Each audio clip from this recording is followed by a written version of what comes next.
The teaching I'm going to be sharing is from the Sod Yesharim of Gershon Chenuch Lehner, the third Rebbe in the Ishbitz line of Chassidut. He wrote, his writings are from the mid to late 1800s. Now, I know that people have their ways of quote unquote doing Yom Kippur. The Sod Yesharim suggests a practice here that I find very powerful, but it's likely different from how you've related to Yom Kippur up to this point. And so if it speaks to you, great.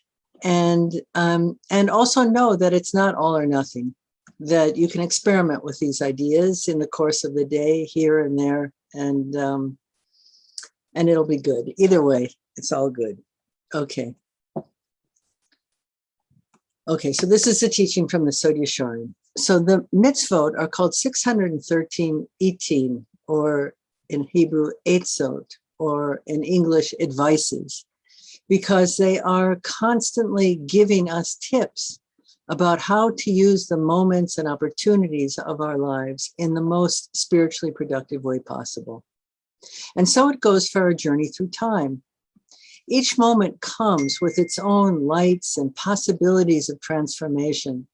The whole inner structure of reality shifts and alters through the cycles of time. Spheres align and channels of possibility open and close, appear and disappear. And the mitzvot tell us how to harness the energies unique to these moments to catalyze the greatest possible tikkun. On Pesach, the advice is to eat matzah. On Rosh Hashanah, to blow the shofar.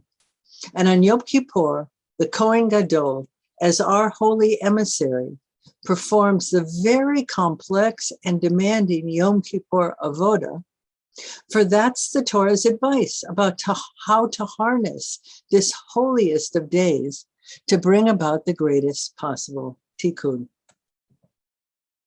And this instruction is introduced by the following psukim in Parshat Achremot. I've added the psukim to emphasize the portions relevant to this teaching. Vayomer Hashem el Moshe, Deber el Aharon achicha, va'al yavo b'chol et el hakodesh mibeit haparoket, v'lo yamut. B'zot yavo Aharon el hakodesh, v'par ben bakar lechatat, va'ayil la'olah. Translation, Hashem said to Moshe, speak to Aaron, your brother, that he not come at all times into the holy place inside the curtain, in order that he shall not die. Thus shall Aaron come into the holy place with a young bull for a sin offering and a ram for a burnt offering, etc. Then the passage continues to detail all the korbanot and all the detailed requirements of that day. And that's a pshat of the meaning bezot. With this, bezot, with this, Aaron may enter the Holy of Holies. Meaning, with these preliminaries, with these offerings and purifications under his belt, so to speak, Aaron may enter the Holy of Holies and be assured that he will not die from the fiery presence that he'll encounter there. Otherwise, Hashem your God is an Eish Ochla, a consuming fire, impossible to bear. That's the pshat. But the Sod Yesharim, basing himself on the Baal Shem Tov, who bases himself on Kabbalah, learns out a very deep secret from this passage, and in particular from the seemingly innocuous pronoun zot. And that teaching of the Sod Yesharim is what I want to explore today. And spoiler alert, we're going to discover that this simple pronoun zot is actually a code word that holds the secret of how to make the most of the spiritual resources that are showering down on this holiest of holy days. Yet now, without the temple and without our holy envoy, the Kohen Gadol, the responsibility and opportunity falls upon each one of us to find our own way into the Holy of Holies by fulfilling the Torah's prerequisite of Zot. Now, the first clue is to find the place in the Torah where the word Zot first appears. This is a time-honored practice of Torah commentary. Tradition holds that a word's first mention reveals the essence of that term. And this word, Zot, has a most intriguing starting point. In Bereshit, Genesis 2:23, is the verse where Adam designates Chava as Isha. And in that verse, the word Zot actually appears 3 times. Vayomer Adam, Zot hapam, etzem me'atzamai, uvasar mibsari, lezot yikare Isha, ki me'ish luchacha Zot. Translation, and the man said, this time, bone of my bone, flesh of my flesh. For this, second time, she will be called Isha, because from Ish, this was taken. So on one hand, Zot is simply the feminine form of Zeh, the pronoun meaning this.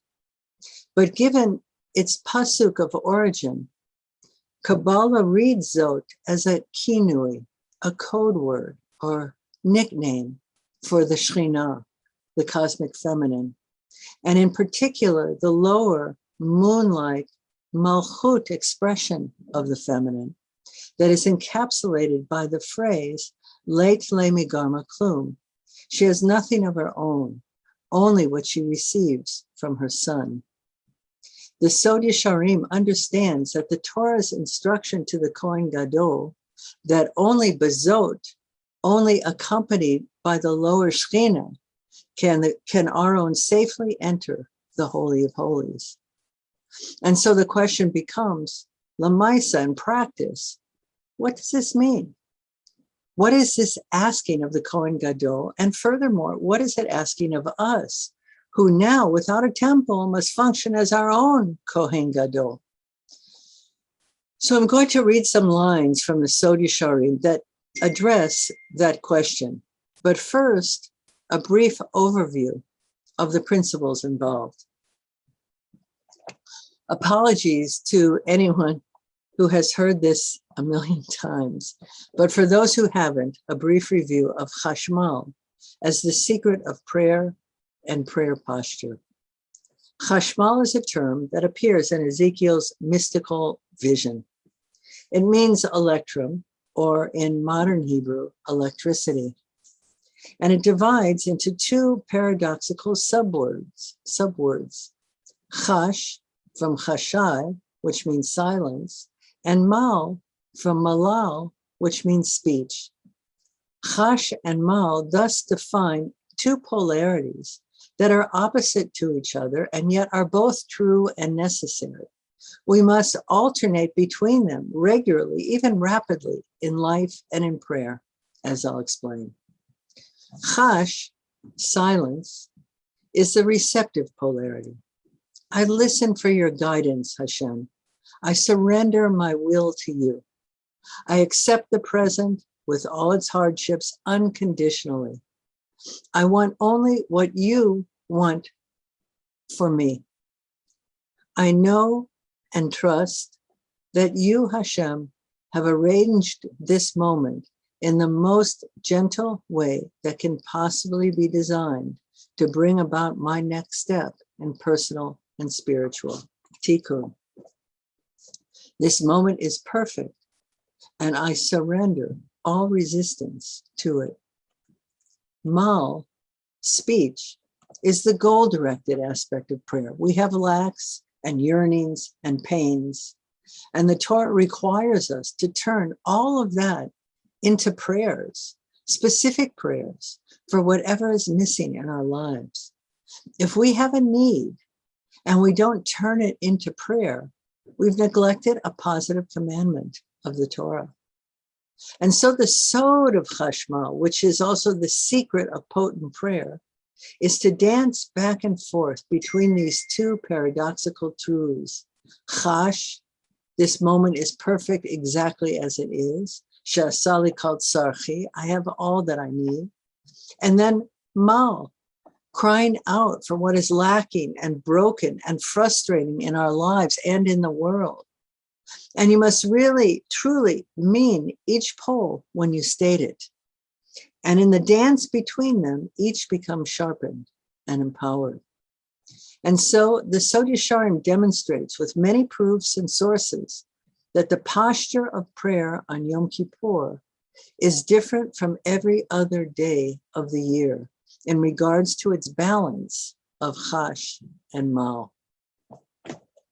So I'm going to read from the lower piece on the right column of the page of sources that I've handed out. Reading from the Sod Yesharim. Ki b'chol hashana hu kach ratzono yitbarach sheya'amid ha'adam mitzido dafka kli kibul lekabel et ha'or me'Hashem yitbarach. On every other day of the year, what it means to be a spiritually responsible person is to have prayers, wills, and goals before one at all times. That's what it means to present our begging bowl, our kli kibul, to Hashem. The Sod Yesharim uses the symbol of begging bowl to convey the practice of mal, of prayerful request. V'lo yimsor ha'adam b'chazara gam ha'kli kibul, ki zot hayta avodato shel Kain. Says the Sod Yesharim, Hashem does not want us to give the whole thing over to Hashem, both the Chash and the Mal, as if to say, Hashem, you decide what I should do with my life, and then provide me with the resources to do it. The Sod Yesharim equates that approach to Kain's rejected korban.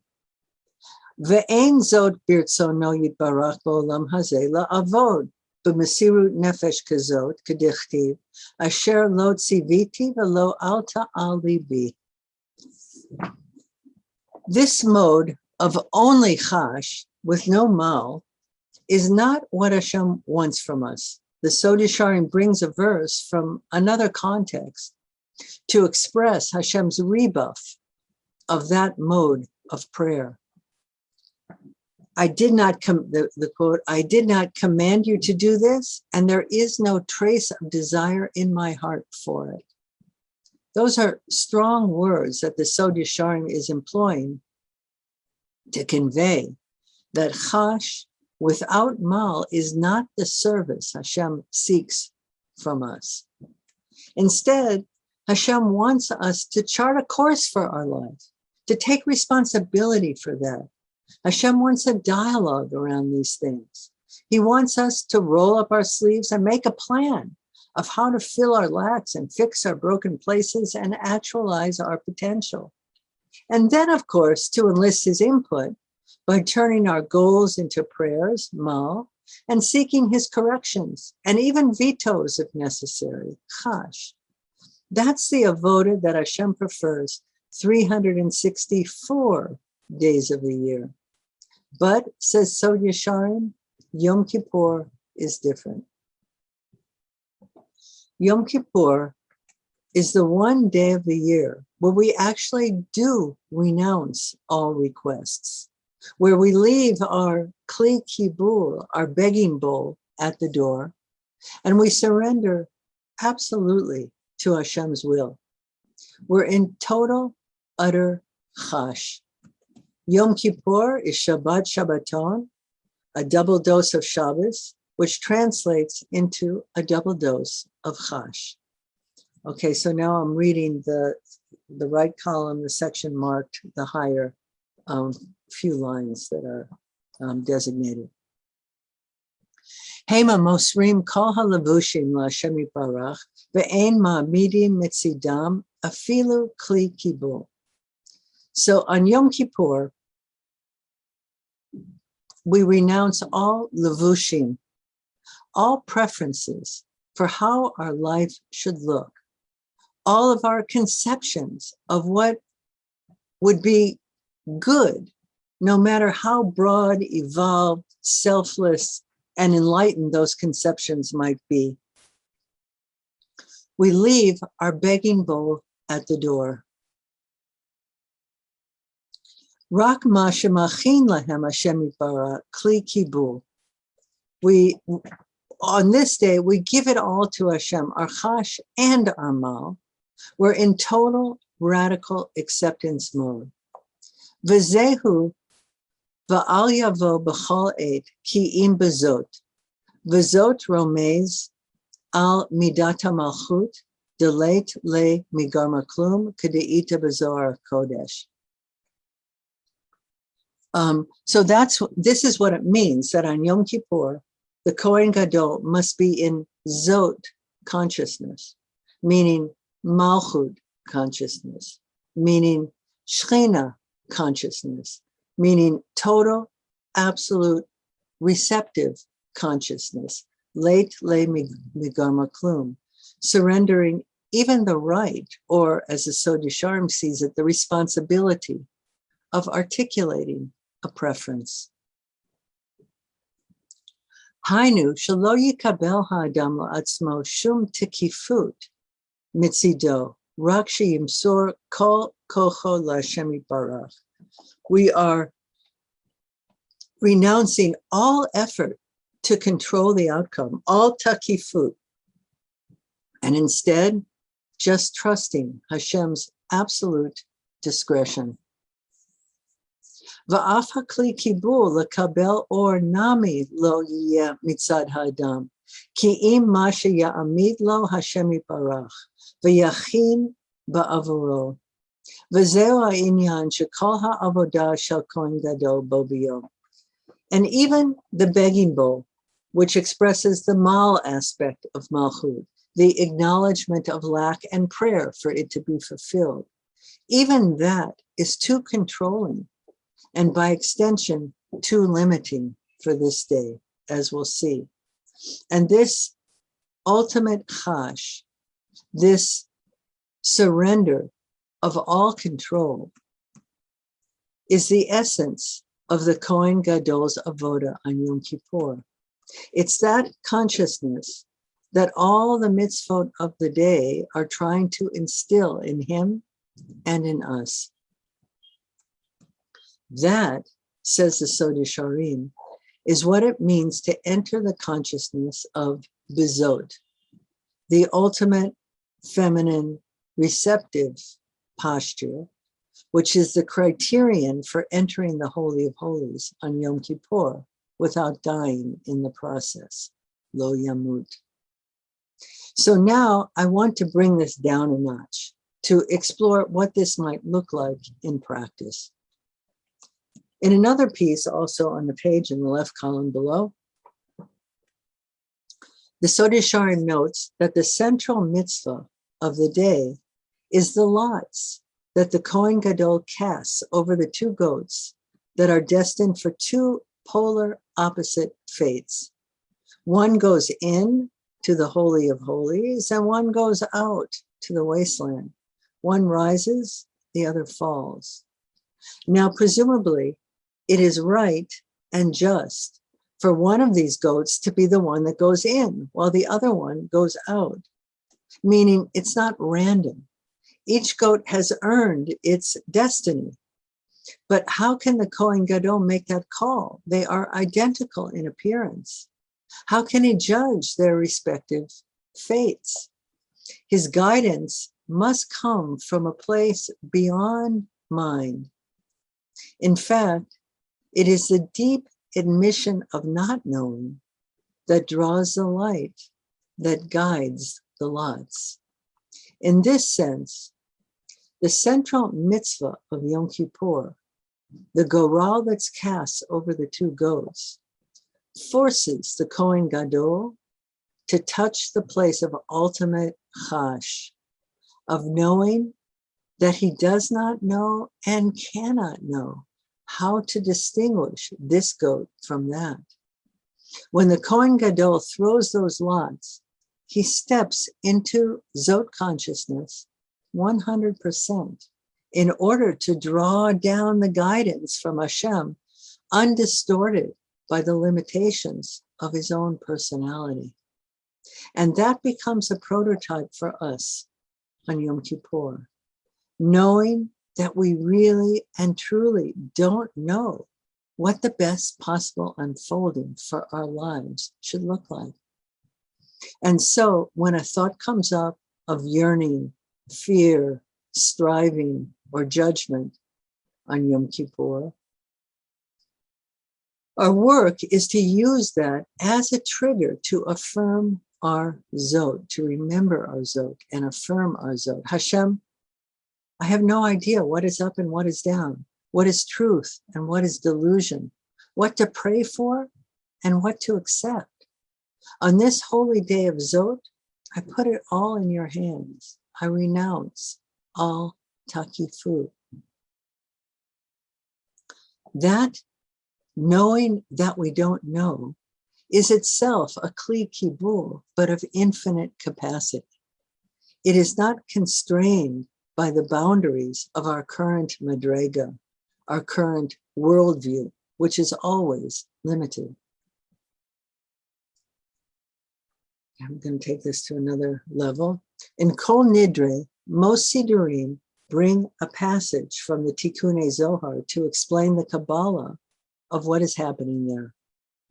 And it becomes clear that the Zohar is speaking not just about literal vows, but also about, you might say, avak nedarim, meaning vows that we don't even know that we have made, because they are just habits of thought and assumptions about the world that we've repeated over and over to the point that they acquire the force of chazaka behind them. Extrapolating from the Tikkun Zohar, one could argue that Kol Nidre is addressing the possibility that at least some significant factor in our long exile is our own doing, that we have made some kind of vow, or that there is some kind of vow in the universe that is keeping things from releasing. And so in the Zohar's commentary on Kol Nidre, it's trying to get to the root of this problem and release us from any self-imposed, outdated, and constricted thought forms that by virtue of their repetition have taken on the force of vow and maybe keeping us trapped in exile longer than necessary. And so Yom Kippur, with its insistence on Zot consciousness, its emphasis on chash, and knowing that we don't really know anything, is at least for those 26 hours an invitation to annul our habitual assumptions about the world that are actually, unbeknownst to us, mistaken, but by virtue of their repetition have taken on the force of vow. On Yom Kippur, a watershed of the highest and holiest light streamed through the world. And the way to create a kli kibul that is big enough to catch them is by stepping into our Kohen Gadol shoes and embodying the practice of Zot, of putting our lives and our worldviews totally in God's hands, inviting those Yom Kippur lights to wash away all of our constricted, outdated, self-sabotaging thought forms, thereby making space for the more expansive lights of Geula to settle in. So I want to bless us as individuals, as a community, and as members of the larger world community, that we should, on this holiest of holy days, find the place of Zot inside our souls, the place of knowing that we really don't know what to pray for and what to accept. And the power of that collective chash on Yom Kippur, the day of chash, should pull down a watershed of healing, cleansing, forgiving, and mind-expanding lights straight from the Holy of Holies, ushering in the era of revealed good and growth through joy and Mashiach now. But P.S., I do need to mention that this surrender into super, pure, unadulterated chash with no trace of mal only applies for one day of the year.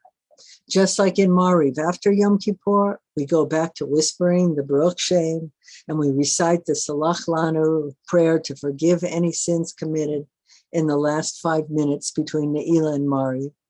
So we also come back to our existential responsibilities and reintegrate Mal into our life and our prayer posture. Thank you.